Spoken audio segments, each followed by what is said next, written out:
À l'aide de pelleteuses et de truelles, un cimetière sauvage refait surface. À Saint-Laurent-des-Arbres, dans le Gard, des tombes d'enfants de harkis sont révélées par des fouilles. Une découverte archéologique qui soulève une vague d'émotions. C'est un mélange d'émotions entre satisfaction que le cimetière a été retrouvé, que les tombes aient été localisées, et une tristesse et une colère de les savoir toujours là, malgré le signalement de la gendarmerie en 1979.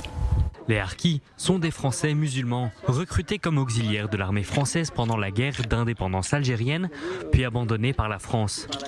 Parqués dans des camps de transit dans des conditions déplorables, ces enfants sont probablement morts de froid ou de maladies contagieuses.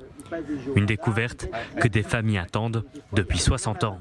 Il faut imaginer que des gens qui existent encore ont des membres de leur famille qui sont a priori enterrés à l'endroit où je vous parle. Alors c'est un dossier un peu particulier, on est tout à fait conscient de ça. On est toujours respectueux comme on l'est d'ailleurs sur les tombes plus anciennes, sauf que là effectivement ce sont des tombes assez récentes. Il s'avère que... Je pense que la découverte du cimetière va aider beaucoup de familles psychologiquement qui étaient à la recherche de leurs défunts. Malheureusement, beaucoup de parents ne sont plus de ce monde, mais il y a leurs enfants.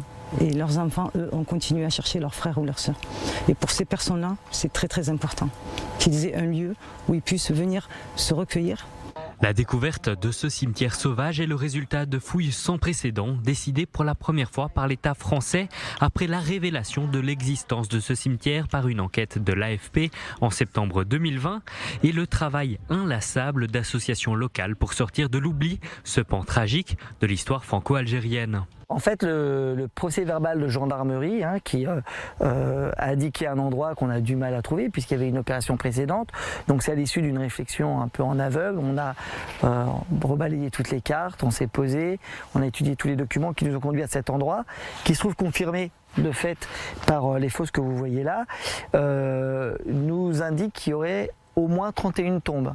Grâce à ces fouilles, les archéologues et associations locales espèrent rendre leur dignité aux enfants dont les corps ont été retrouvés, ainsi qu'à leurs familles. Néanmoins, les recherches ne sont pas terminées. Le registre de décès local note 71 morts, dont 61 enfants, et uniquement 31 tombes ont été retrouvées.